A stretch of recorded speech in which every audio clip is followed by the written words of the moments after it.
napakalaki ng ating budget sa flood control. Okay? At ang sinasabi, piecemeal. Oo. Kumbaga, meron ngang flood control master plan. Ayon nga sa inyo, maraming yan. Pero marami pa rin perang napupunta sa mga flood... Pira-piraso. Yung mga pira-piraso. Flood control project daw, pero walang kinalaman doon sa master plan. Okay? Ano po ba pwedeng gawin dyan para ma-connect natin yan sa inyong pag-aaral? Iyon po, no? Nakalimutan ko banggitin, tignan niyo din po yung mga comprehensive land use plan ng Taysan, Batangas, saka Science City of Muñoz sa Nueva Ecija. Yung po ay tingin ko mga magagandang ehemplo kasi bukod po doon sa mga natural na hazards na nangyayari dati, may kasama pa pong senaryo yan ng climate change. Okay. Kaya yung pong mga planong yung mga senaryo na yon ng mga dilubyo, mga hazard maps na tinatawag, ay na may climate change na senaryo. Mas malaki kaysa doon sa mga dati nating nakikita. Kailangan na isasalin sa plano yan. At pag nasalin sa plano, kasama po yung plano ng agrikultura, ng forestry, pag-alaga ng mga bundok para ma-preserve yung mga puno. Kailangan po plano para sa turismo, sa edukasyon, sa coastal environment, biodiversity, at kung ano-ano pa. Hindi po pa itong mga sektor na binabanggit ko ay tinamaan ng COVID. Bagsak ang ating edukasyon, bagsak ang ating turismo. Ganon din po yung mga impacts ng mga dilubyo. Kasi po, kapag ito'y tumama sa isang komunidad, lahat po ng sektor na yan ay apektado. Alam nyo, Doc, dati, natatandaan ko, nung pa, na meron tayong river basin systems na pinag-aralan lahat ng river basins natin sa Pilipinas. At kasama na dyan, syempre, doon nakatuon din yung ating gagawin pagdating nga dito sa mga ganito, pagbabaha at lahat system. Ano na nangyari doon? Mayroon ba kayong nalalaman? Hindi lang po yung 18 major river basins ang mga ginawa namin ng mga senaryo. In fact, 70% ng kalupaan ng buong Pilipinas ay nagawa namin ng flood hazard map. Ayun. Pero so alam po natin kung saan ang mga delikadong lugar? Alam po natin.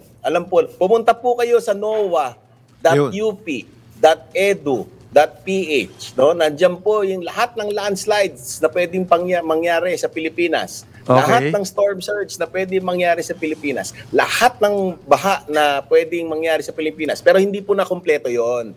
70% lang po ng Pilipinas ang nagawa namin para sa baha. But still, that's a huge area kung 70%, Doc. Dito sa Metro Manila, na rin ako doon. Yung Metro Manila and its environs, regions 3 and 4A. Buo po ang Metro Manila. Punta po kayo mismo. Ano ba yung website ulit? Pakiulit nga, Doc. noah.up.edu.ph. Nagkaroon po ng maraming requests yan noong panahon ng habagat. 2.58 million search requests. Okay. At sa bago yon hanggang July 31, 4.58 million search requests, no? Tinignan yan para makita kung ano yung panganib doon sa kanilang neighborhood. Sana ilagay nyo na rin doon yung kung ano yung mga possible yung mga flood control projects nila congressman ayon doon sa lugar. Kasi yun po ang main issue natin ngayon sa laki ng ginugugol natin sa alokasyon ng budget sa flood control, mahigit 200 bilyon.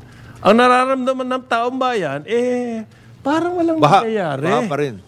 Samantalang meron pala kayong mga ganyan na studies sa Project NOAA. Ba't hindi i-refer ng congressman, gamitin yung inyong mga studies, at doon ibuhos yung kanilang budget for flood control? Maganda po sana yun. Pero uulitin ko yung sinabi ko kanina. Kailangan ma-communicate sa atin na hindi flood control lamang ang solusyon. Okay. Kasi kapag yan lang ang tinignan natin na solusyon at hindi na-communicate na kapag masyadong malaki yung ulan at masyadong malaki yung baha, hindi na po nagiging epektibo yan. Epektibo po yan na okay din lang naman kapag katamtama ng baha. Yung mga regular. Epektibo po yan at nakaka-reduce din ng mga damage yan. Okay. Kasi madalas nga mangyari.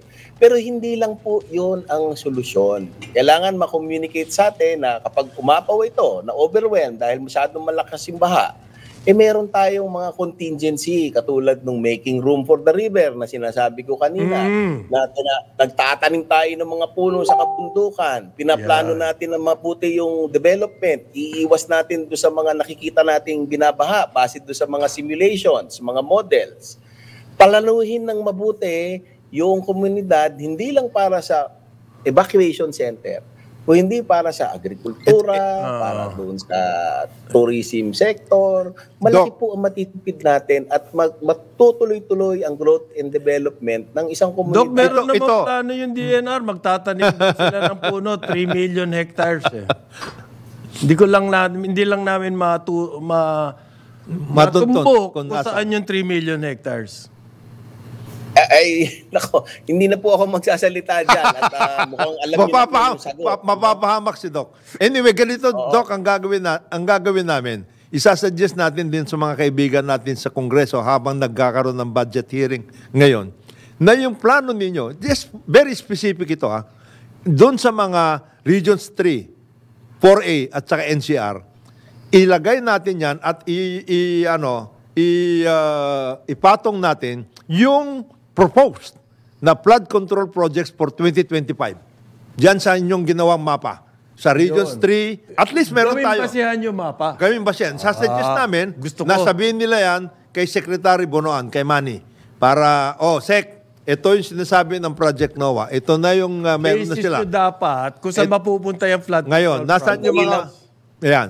Idatagtag ko po pa dyan sa komentaryo nyo. Baka mas maganda rin na kapag meron tayong programang ganyan, hindi puro foreigner ang kinukonsulta natin. Kasi isa pa yan.